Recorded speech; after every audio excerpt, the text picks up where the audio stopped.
Next level kind of someone like Sanjay, and thank you very much for that. I also thank Swaroop for being here with our youngest Manthanite.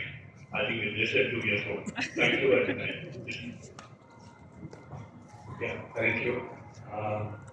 Thank you everybody for coming. Today is a special Manthan. All Manthans are special, but today is extra special because we have the Sanjay Subramanyam here. He doesn't really need an introduction, but he's here to discuss his memoirs, co-written with Kripa. His title on that note is about his journey in music. And the discussion will be moderated by another special person, Alishankar, who has also spoken on Manthan a few months ago, also on music. And I'm sure this will be a very interesting discussion between the three of them. Please get Sanjay, Kripa, and sorry, I called you Ravi Shankar. That's what's in the name. Really is fair louder, but today I think it's a muted. Thanks. I think everybody's overawed by the presence of a Sangeeta Kalanidhi. Sanjay, I have only one thing in common with you, and that's music. The sugar coffee that you had with Evesa is what I had from her in the manner you described your book. So that's the only thing common between the two of us. But I'm going to start off with a question that has a rather metaphor, more than just about you and your music. The question is, where does art and an artist, where do they move away from one another, or where do they substantially converge into each other? I don't think they ever move away. They're always together. So I don't think you can. I'll give you the context. There is somebody who said, and I'm quoting, that when they're listening to Sanjay Subramanyam, there is a lot more of Sanjay Subramanyam in the concert than the art of Carnatic music. So perhaps it's one way of saying you're so big a person like Carnatic music. I think the art has taken over me, so people don't see the difference. Because see, I've lived to music all my life. So I suppose they can separate the two, and they can't call me Carnatic music, so they call me Sanjay. Sanjay, I'm also going to tell you one more thing. There are people in the audience who've already whispered in my ears that they also expect you to croon a little as the day goes by. So please be prepared. I'm going to ask you at some point in time. At some point in time, to I need a hand mic. Yeah. Yeah.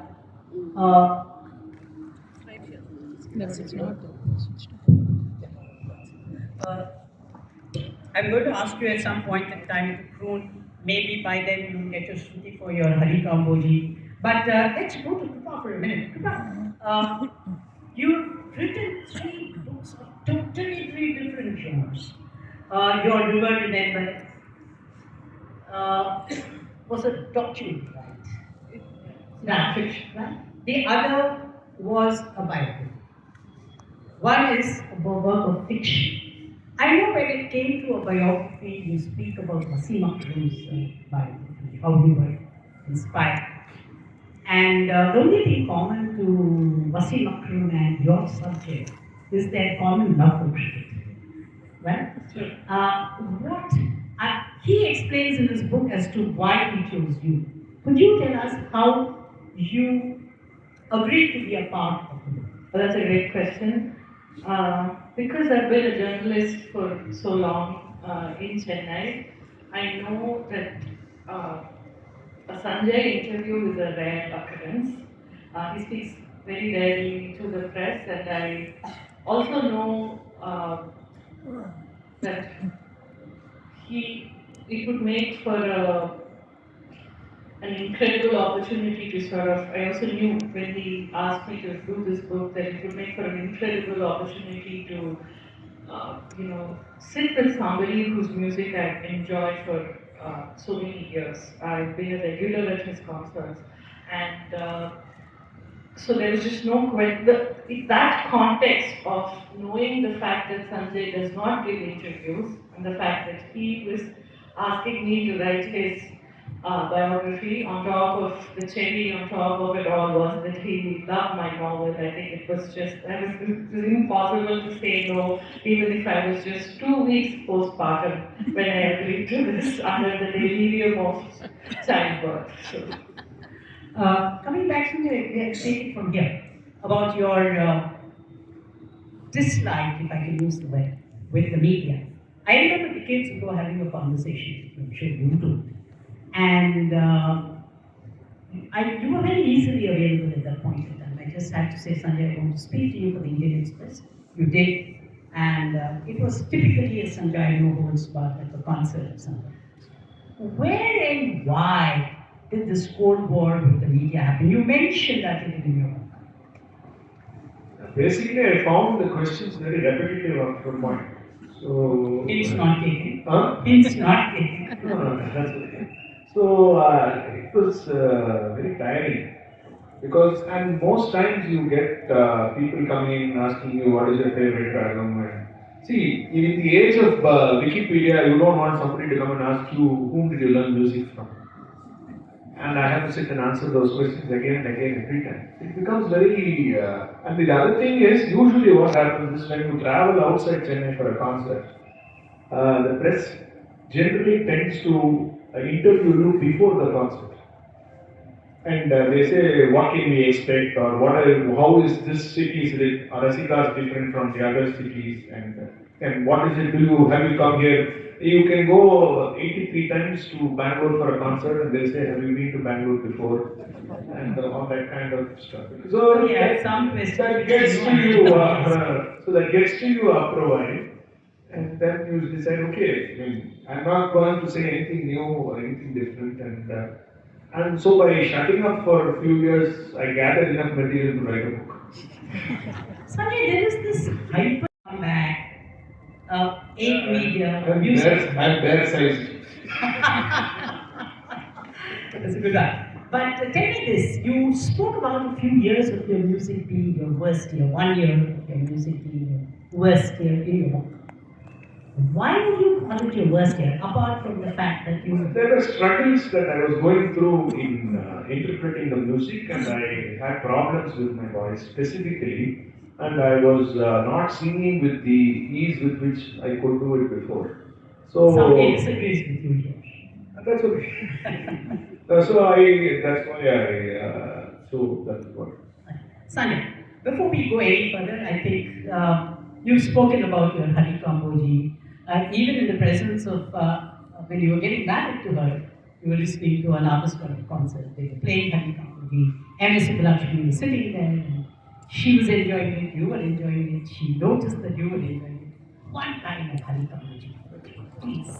And generally, I don't sing when I wear pants. No, you're not going to do it.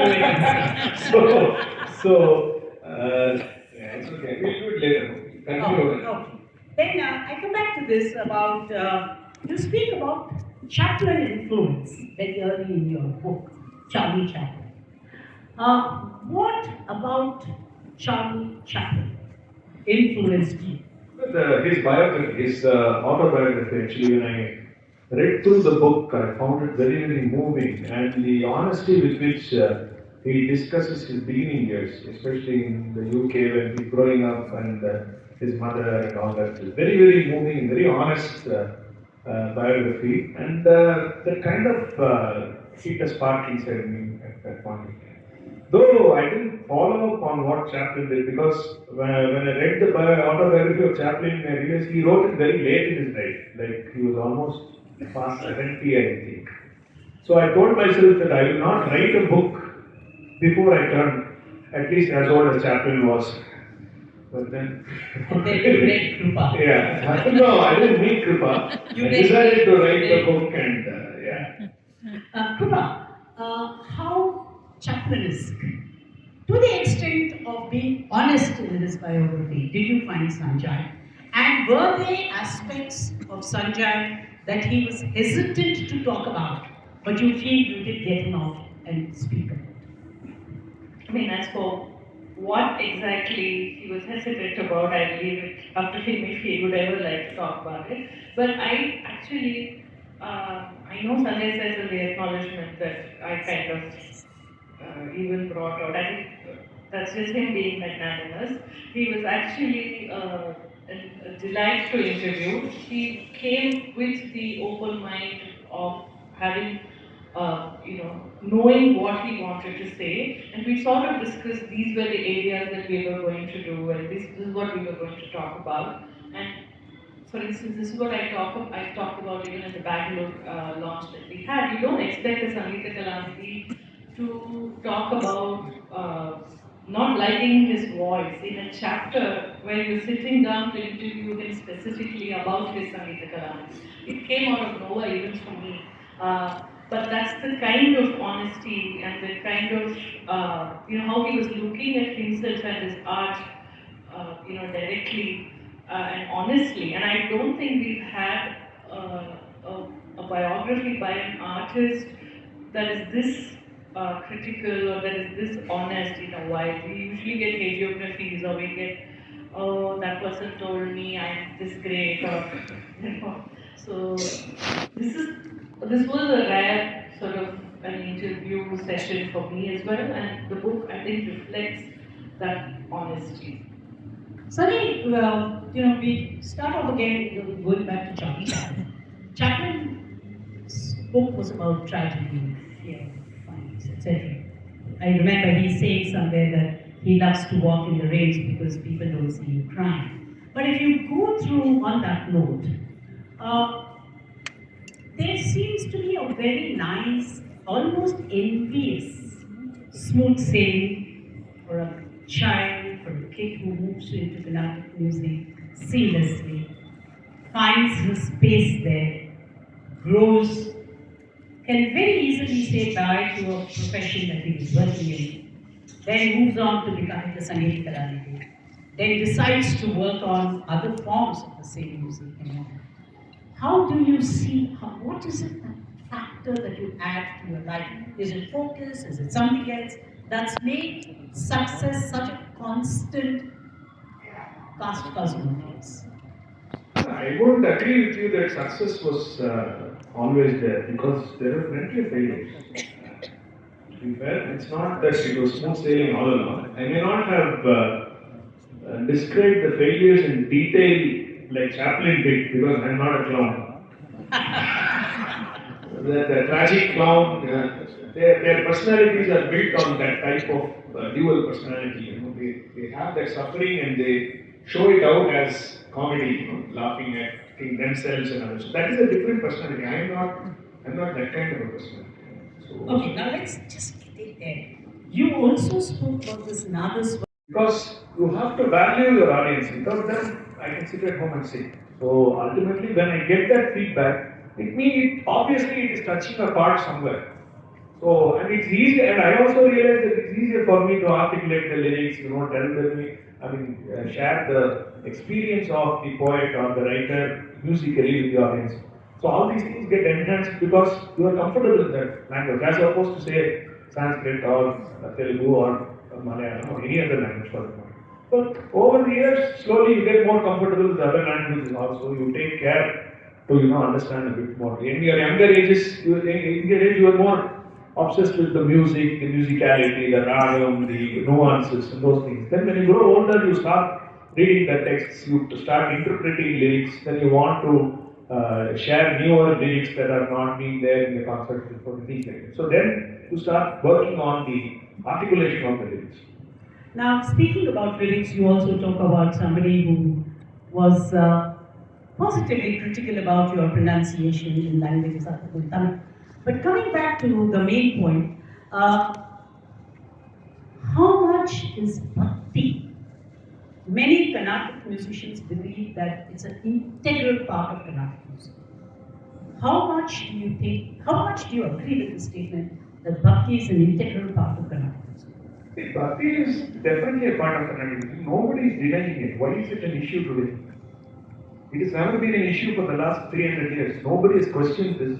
I've heard you talk. Why are you suddenly coming and asking me this question? No, There is a context. obviously the context is invalid, right? Okay, now let me push this question. When bhakti becomes a very important part of your music, is language so important? See, everything is important. There is no such thing as is this more important, is this less important. All that is semantics. I don't believe in all that. An artist is there to sing and to deliver. All these emotions are all there. See, if I sing a Tyagaraja Kriti, I am talking about Rama, I am talking about Tyagaraja's Bhakti to Rama. I am interpreting that Bhakti. Now, what is going on inside my mind? My talam has to come right, my mridangam has to play well, my tambura should be in tune, there shouldn't be a disturbance in the auditorium. All these things are also going in my mind at the same time. As much as Tyagaraja's Bhakti for Rama, or my Bhakti for Tyagaraja, or my Bhakti for Shankarabaranam, or my Bhakti for the brilliant beat that the mridang is displaying, or my Vidyaranya. See, everything is there. It's not just one thing. Right? So it's when you try and isolate one element and say, is this more, is this less, it's difficult. Because as an artist, you are thinking about 500 different things at the same time. Krupa, here's this issue. Now, he talks about, I remember in one of his lectures, I think Arya Gudi Memorial, one of his, he talks about, I remember, Natapuranji, Pallavi, he talked about. Natala Puranji, or something like that. And you said this was a far, well before people spoke about secularism coming into Carnatic music. There was Alatur brothers. The Alatur brothers had brought in this Pallavi, etc. There are contemporary controversies, perceived or real Quake Carnatic musicians, Quake even a Sangeet Kalaniki. Did you think it was important to probe that and open up on this subject? That's a good question. One of the things that I didn't want is to frame this book in the idea of how I wanted an artist to respond, as opposed to what you heard him yourself. So, what his idea to approach this particular issue or all of these issues or his own craft was, I wanted to give him the space to do that. And the second thing is, a memoir is not a reactionary piece. A memoir is not reacting to news. It is a book. It is a sort of a document for the ages, and so that is something I was pretty mindful of. That if you follow the trajectory of his career, and there's already an answer to this question, and I think apart from the answer that he's given, there are also other ways of answering this question within this book, in this book, in which he talks about gravitating towards lyrics that question status quo, which is probably also why he sings so much in Tamil, or how he embraces, Vachana Dayakama Devi. So there is a set pattern to the artist, and I think just because we have an idea now of what the discourse is, I didn't want to force fit that discourse into his memoir, because I wanted it at the end of the day to still be his book. And so even if we did have off the record chats, which will remain off the record, Quite enough. I didn't want the book to sound reactionary, that I was kind of sure. Next issue that I'd like you to leave with, Sanjay. Today, you were also talking about somewhere about people, the number of people who come to listen to Carnatic music. I must share a little snippet with the audience. Many, many years ago, a couple of decades ago, when Music India had come up with a lot of music, 8 to 10 of them were about Hindustani musicians, and we had only two, one Balaji Krishna and one N.S. Subramanyam representing the Carnatic genre. So I'd asked Sanjay Subramanyam then, does he think that Hindustani music is getting far more value or space among music lovers than Carnatic music? He gave me a wonderful answer, which is worth telling all of you. He said, please understand, the great Hindustani musicians sang in the courts of Akbar, etc. While Tyagaraja and the others sang in the small agrarams of Tiruvayur. And therefore, the audience was always limited, but the music always lasted. So he said, be assured, and this was before about 20 years ago when Carnatic music hadn't really got the craze that the Margari Utsavam gets now in Chennai. Coming back, now do you think Carnatic music has really made it up and really there's a larger acceptance of Carnatic music? No, There is it's the same.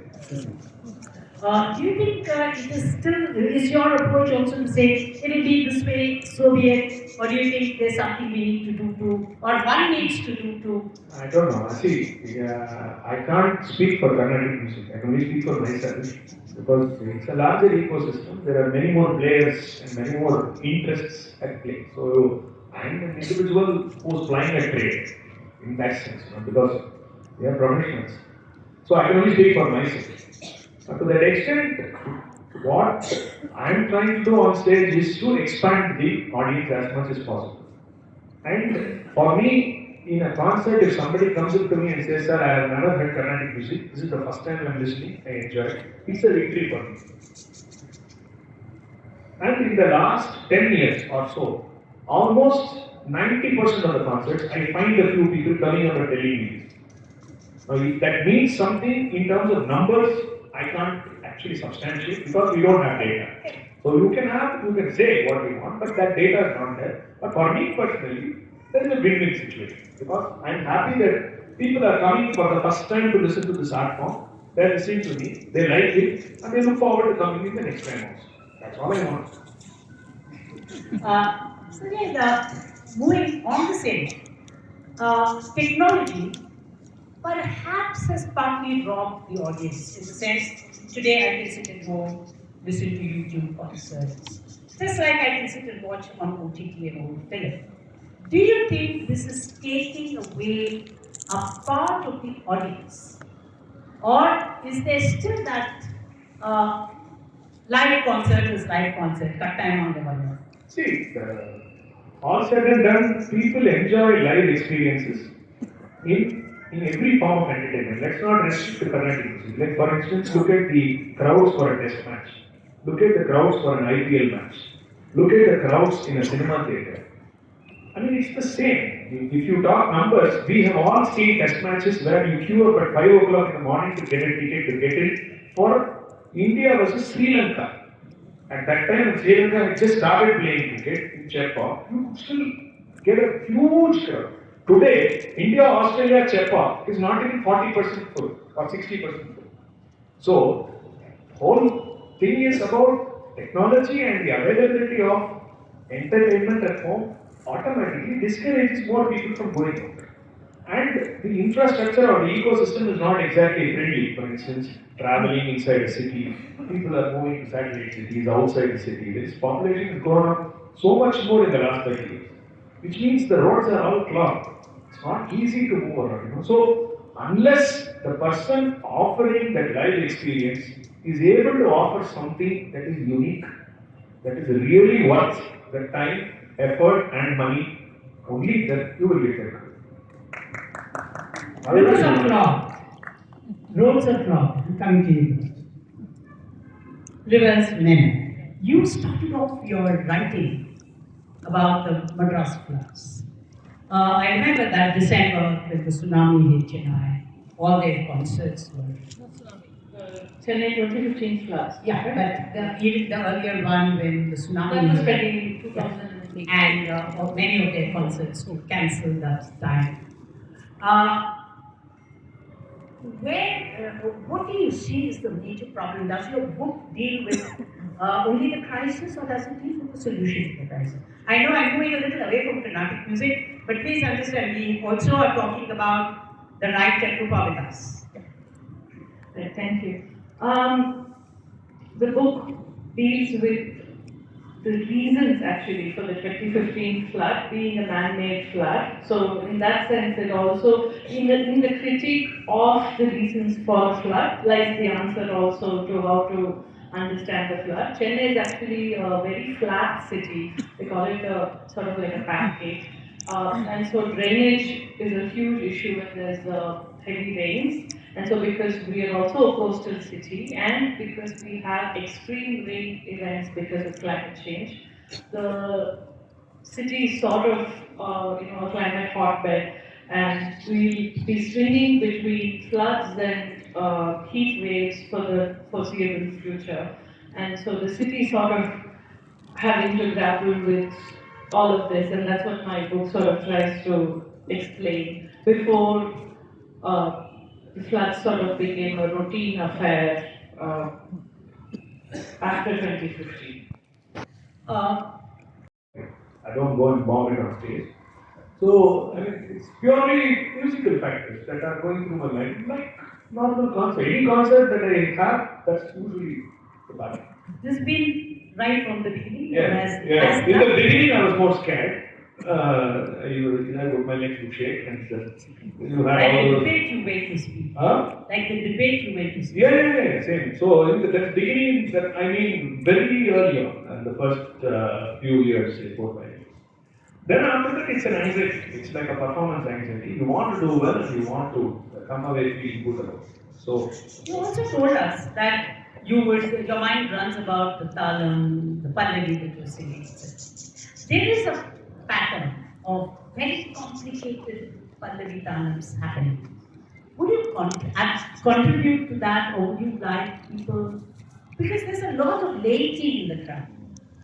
Which would you, which is your comfort zone?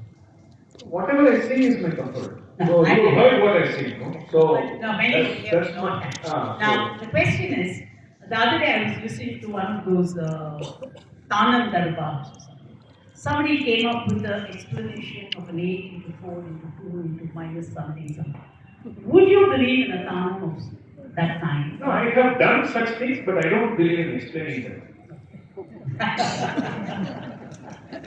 So if I did, you wouldn't even know I did something like that. Okay.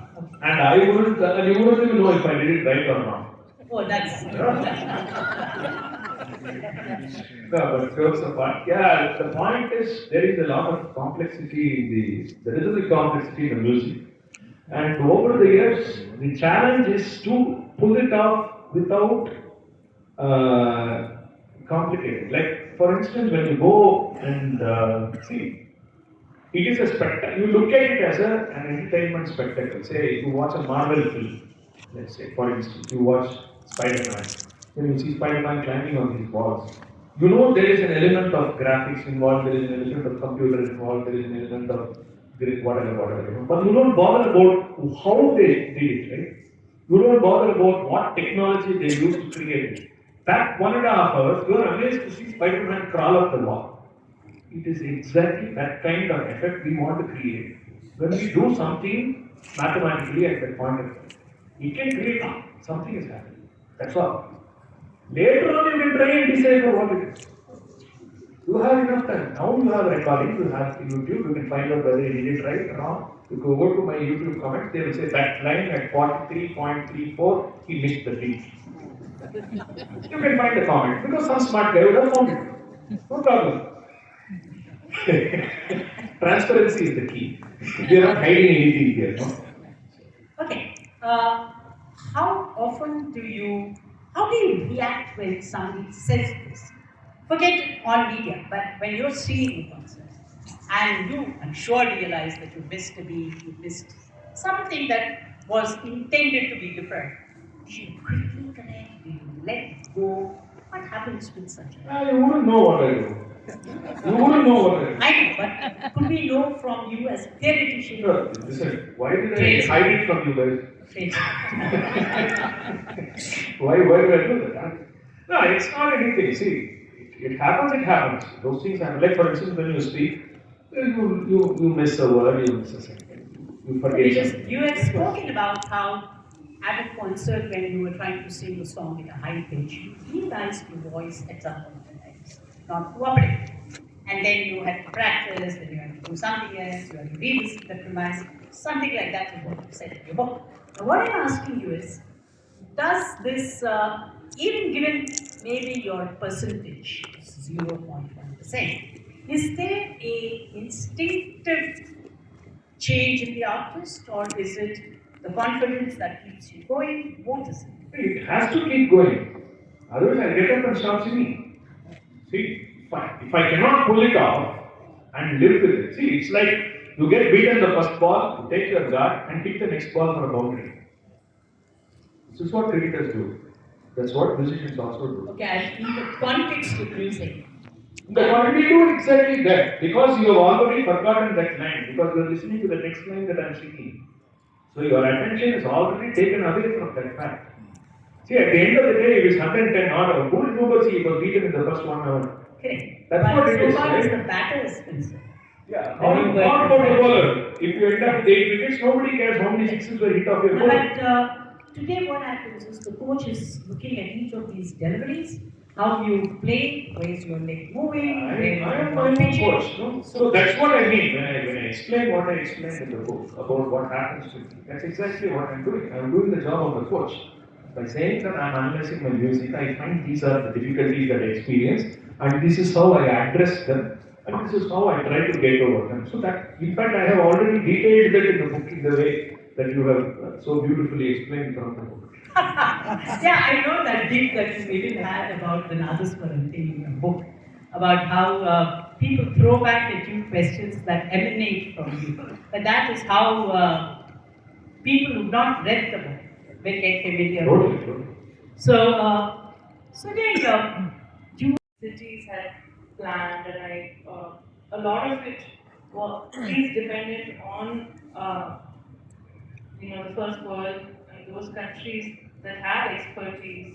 So I do know that there are some Japanese and Dutch companies that are working with Tamil Nadu to sort of fix some of these problems, because both governments have some experience in fixing their rivers and in fixing their this sort of flooding problem. So the government is doing something, but I don't see it happening in the near future. Rupa, the reason I asked you this question is a lot of people here buy their December Marguerite tickets sometime in September or October. So it is just to ensure that something is happening in Chennai so you can buy your tickets in peace.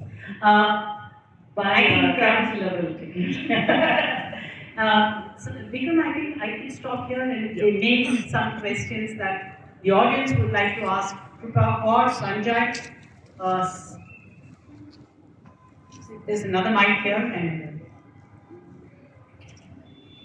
I think you have some experience with translation also, and often when we read a translation, we imagine that the translator is not there. We have directly received it from the original author, and whoever has done that middle work has made themselves invisible. But obviously, everything that you're reading, the translator has also touched that work also. So I'm curious to know how much of the skill of writing this book, even though it's not translating between one language and another, how much of the skill is in one way kind of hiding yourself, but in another way also like using as much of your skill as possible in showing the best possible writing. In our interview, one sentence will be in English, one sentence will be in Tamil. Then I'd go home and kick myself for not interviewing him entirely in English. So then my Google transcribe would have done the job for me. So I had to actually sit and sort of find a way to translate. Even now, when he was talking about the Nadaswaram and how you sing, that conversation unfolded pretty much exactly like that when we were being interviewed, when we were doing the interviews. There is an element of that as well, but I think the skill in writing this is in being as invisible as possible, but while also mega show off, being a mega show, like see how I did that. You have to be able to do both of that, and it was actually a really interesting experience as a writer to sort of work on that part of my craft. Thank you. Actually, I'll add to that because, see, the thing is, when we wrote the book, when we discussed the project for the book, the idea was whether it was going to be an autobiography or a biography or how it was to be written. Then they came up, she and the editor came up with the proposal that it will be written with her, but it will be in my voice. And the best feedback we have got from the book so far, I have got definitely, is that it doesn't even feel like somebody else has written the book. So that is her success in this book. You know, that's the biggest feedback I keep getting more than anything else. Like musicians, and they used to perform in King's Courts and all. So just not to demean, but have you performed anywhere in your career, like in any business world or in? Yes, yes, very much. Yeah. Can you just go two or three? Quite a few fiefdoms. But it's just a regular concert, and of course, I don't think I received gold coins like they did. But gold coin. Song. Though only he is the singer and one is the writer author and one is the person to speak. I think Hyderabad, I just observed a few songs in the past. There are a lot of Telugu words in all the songs, all the songs. This Telugu Tamil mix has happened maybe sometime in history. I just want to know how it happened. No, the songs are only in Telugu. There is no Telugu Tamil mix. They are mostly in Telugu. Purely in Telugu. Tyagaraja was a Telugu speaking person. Yeah. And the Tanjore language was Telugu. So basically everybody composed and spoke Telugu. And it was quite common for. The classical songs are all based in half Telugu. Yeah. So it was very much in vogue around Tanjore. See, most of this music's hardcore elements that you hear today generated around Tanjore area only. So there the communities that sang and all this, they're all Telugu speaking mostly. And then, number two, I just thought, this as a fusion, can you chant mantra, Vedic mantra as a song? And maybe you can have That has been done, sir. A lot of people have done it. It's already been done. a Sanskrit and half Telugu. Yeah, they have done it. What are the names like? I don't know specifically, but if you go and search in YouTube, you can find it definitely. It's even ChatGPT will give you.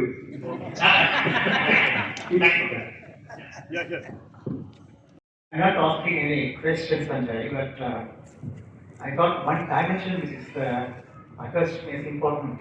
I'd like to mention now. I take up a couple of minutes, not more than that.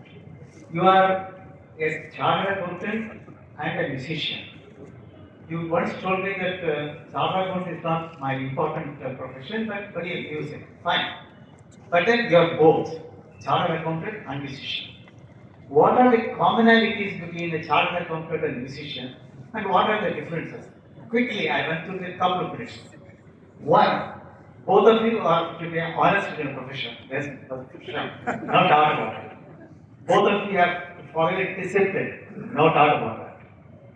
Difficult to get expertise in both. Chartered accounts, you have to do a good examination. For music, you have to practice quite a bit. Both of you grow beards.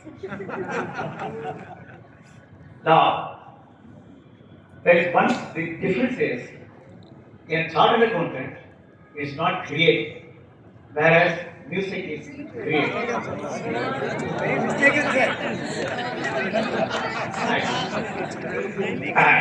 Another thing is, in a client, for a chartered accountant, they are independent of the client. They are supposed to be.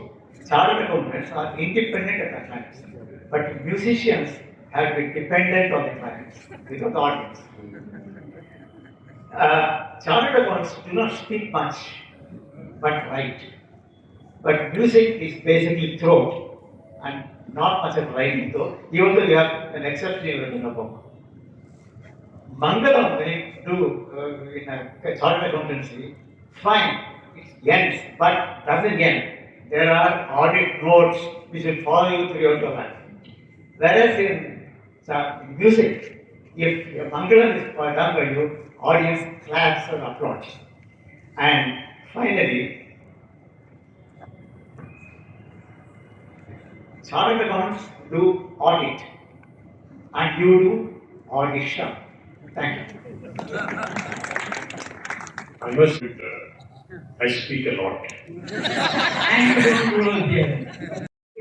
Actually, I hear you on a loop on many, in many ways, right from Manasule to your Vallalar recordings. And what I was, really fascinated by is the Vallalar project, and how you approached it, both in terms of a resurrection of history, of a secular ideal of a different kind, also of working across boundaries in exploring musicality and music. And I really wondered if you could just, talk a little bit about that project and what you think it means to the present. And of course, I'm really tempted to say Saint Manasule, but I won't.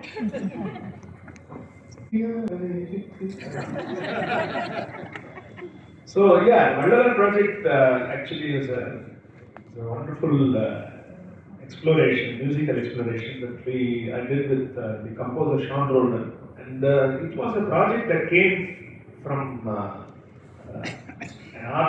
as an art commission. That's what they named it. And the idea was to 200 years of Ramalinga Swami. So they wanted to do. We started with wanting to do an album, and we came up with this whole idea. And most of the musical layout and everything was Sean Rollins' vision. So I contributed to the songs and the lyrics and how we did. It was a very intense project and very rewarding for all of us personally.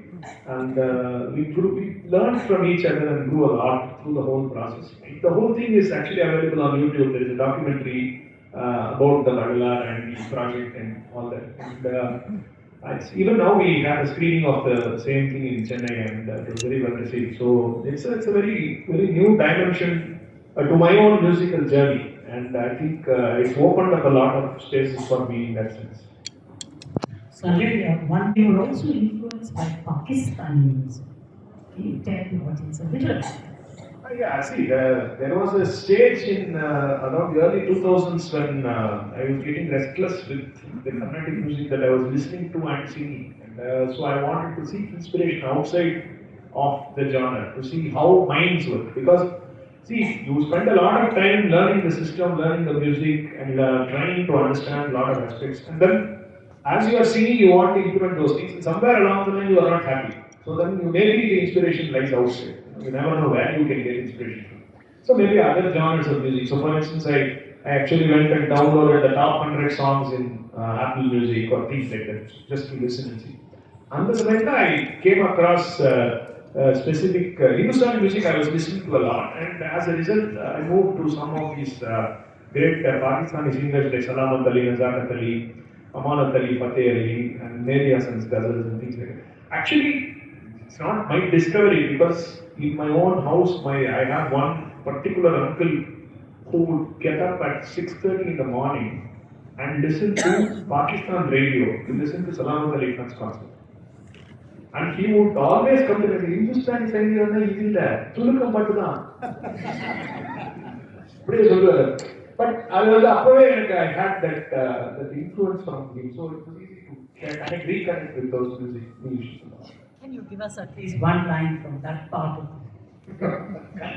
You refuse to sing. That I can. Let's push you to crooning at least a hundred. I think there's some other question. Harikamudi or a question? Father used to buy those LP records, and the medium of music has changed from LP to cassettes to CDs and all that. Now once again we are seeing the rebirth of vinyl records. I want to know how you listen to music, and also do you think that these digital music, do they capture all the nuances of Carnatic music as we should be hearing? See, listen to a vinyl record, or if you listen to the same music on Spotify or on YouTube, it doesn't change. It's the same. Hello. Hi. Hello. Battery. Yeah. So it's the same audio experience. See, the beauty of physical medium, that is LP or cassette or CD, is we have a memory associated with it. In a digital medium, you don't feel like you own something. That is what is missing in when you consume it digitally. Like even when you had a DVD of a film or when you had a cassette, you will remember that TDK cassette in which your uncle had written the first song. See those kinds of nostalgic matters you will not get in a digital experience. It is exactly that reason why people are going back to vinyl records, because they want to have the feeling of having physically experienced it. That's the only. But music listening wise, it doesn't change, and I still listen only on digital media. I don't have a physical player at home at the moment, but my son has bought a vinyl player. I just want to add something. That's a great question because the book also, I feel, Sanjay has sort of written the spoken to me in the book in a way that sort of traces the history of how we listen to music. He starts off by talking about how he became a musician, which is when he was converting these spool tapes that were lying in his house. So you start at spool tapes, which he was listening to, and then you end up And at got an RTP of Balamudi Krishna from his grandfather's repertoire. Yeah, so in a sense, the history of the last 40, 50 years of how we listen to music is also a part of Sanjay's memoir. So, buy the book. And if I'm not pushing the envelope, the book is available. And those of you who are curious about what makes somebody such a brilliant artist, a Sangeeta Kalanidhi, so young, so achieved, so willing to talk, move on, spread wings, yeah, I think it's worth investing. Today's takeaway would be a signature perhaps on the book from the authors who are with us. Into the mic. The songs and they're trying to explore. So, what is your take? How do you see that change in general? Like, is it a boon or a pain? That will happen. That is where the challenge is. Supposing people reject it, then it will die. And then whatever you do with artificial intelligence, they can't come here. It can't come here and sing Harikam. No, because it the artificial intelligence cannot sing. I have to sing. Also, sir, on a really bad day in your work or in general, what is that music that you would listen, or what is that raga that you want to? I listen to Vidyaranya. Oh yes, I think that's another chapter that was very interesting in Sanjay's life. Sanjay, would you like to tell us a little about your experience with Vidyaranya? It's a red letter day today because he is right at this moment in London and the symphony is going to be played today. So it's a phenomenal occasion. And the last 1 year I have had a very enriching experience with the man. I visited him several times. I interviewed him for a show in Sharjah and I sang a couple of songs for his films. And it's a phenomenal mind, phenomenal musical mind. And he's such a lovable person when you meet him, and he's so warm and welcoming. And the only thing that occupies his mind is music. He's not interested in anything else. No other discussions bother him. The only thing he's interested in, you talk music, he's ready to talk. If you want to talk something, so, but that's how it is. Yeah. பிள்ளைகளிடவே முன்னே ஆடி வரும் தேனே சின்னஞ்சேறு கிளியே கண்ணம்மா செல்வ களஞ்சியம்.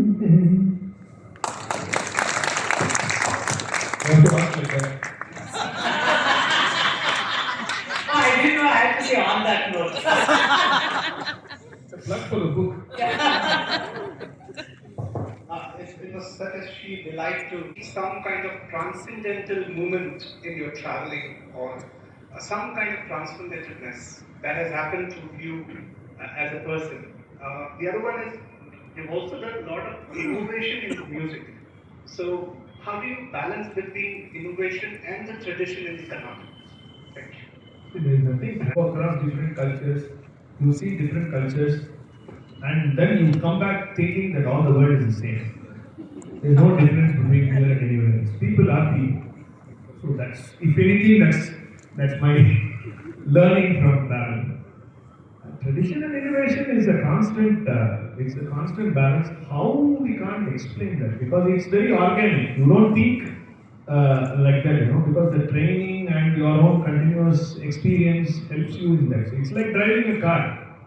You have to take a left. You have to brake. You have to give way for somebody else. It's like that. It becomes second nature to you. Yeah. Sanjay sir, good evening. Just for academic purpose, do you think that compared to Carnatic music, Hindustani music is difficult to learn? All music is difficult to learn. There is no difference between one and the other. Every music is difficult to learn. Yeah, but second question is, what is the impact of a language on the music? For example, they say Urdu and Hindi is more amenable for melodious music in terms of Hindustani. All languages are good for music. There is no such thing as this language. See, those days they wrote, if a bar they are Sundara Telugu part is or somebody will say Urdu is melodic. They are all people who talk about their languages. As a musician or as a singer for me, when I listen to music like recently I heard Fado music, Portuguese music. Has anybody written about Portuguese being a musical language or not? Which sings and plays in Portuguese. So in what way is that language non-musical? Every language is musical. Thank you. Yes, yeah. Music producer. So is there any suggestion that you can give me to become a best electronic music composer? I don't know, sir. I am only a singer. That's a different industry.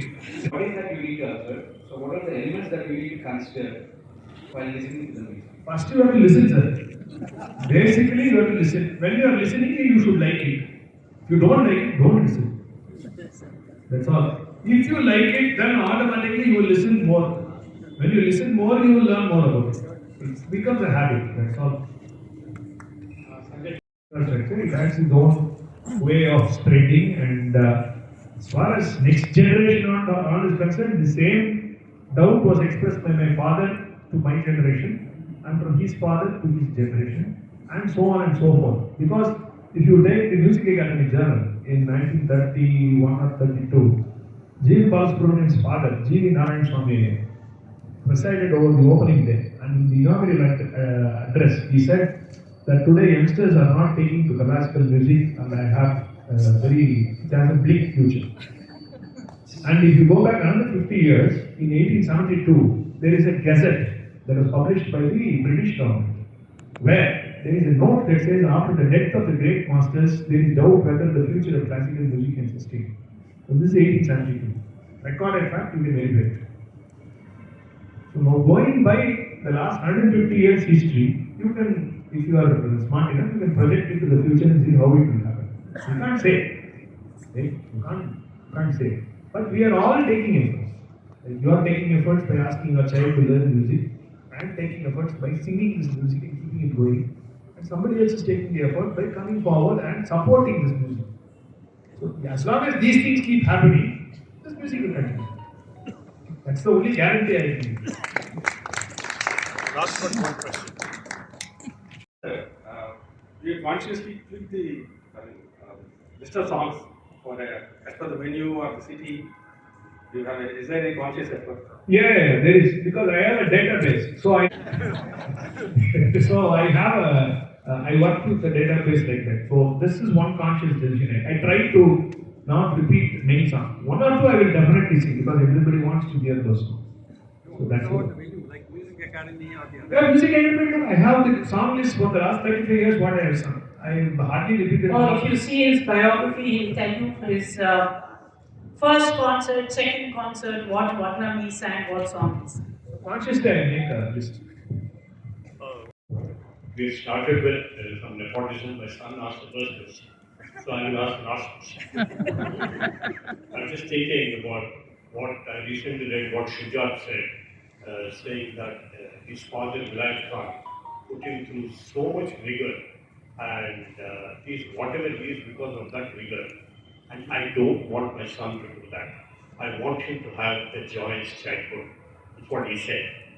So I want to ask you this question that if you are to, and he also said in the same, but you have to respect Goddess Saraswati. I have to go through that rigor, but I want to have a more joyous childhood.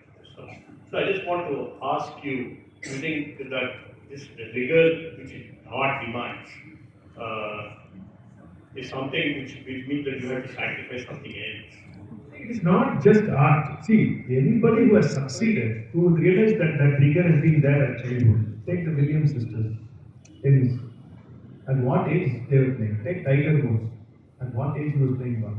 So, in most cases, you will realize that ballet dancers, for instance, from the age of 5 and 6, they are put through that training. Some of them don't even become professionals. It is a problem with parenting.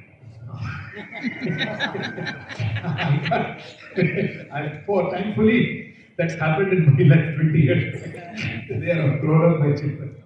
But that's the problem with parenting. So, and sometimes what happens is children take it easy. You can always find that in a class of 30 children or 40 children, you will always find those 4 or 5 taking the extra effort, taking that more. They're ready for that rigor. So those kids will definitely do. Sometimes the parents are more eager, so they want their kids to do as well as those kids. So they think this rigor will matter. It's a case by case basis. You can never give. There is no one size fits all in this. We are all parents. We don't. I'm a chartered accountant and my son is not, and I hope he has a joyous childhood. So am I. I'm also a chartered accountant. My son is not. Thank you, friends, and thank you very much for the evening. May I request our star performer in Prabha to give a comment on this. Thank you.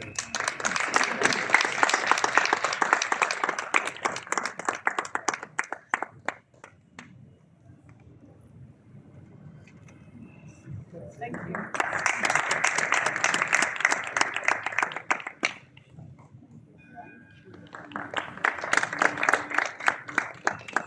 Thank you, and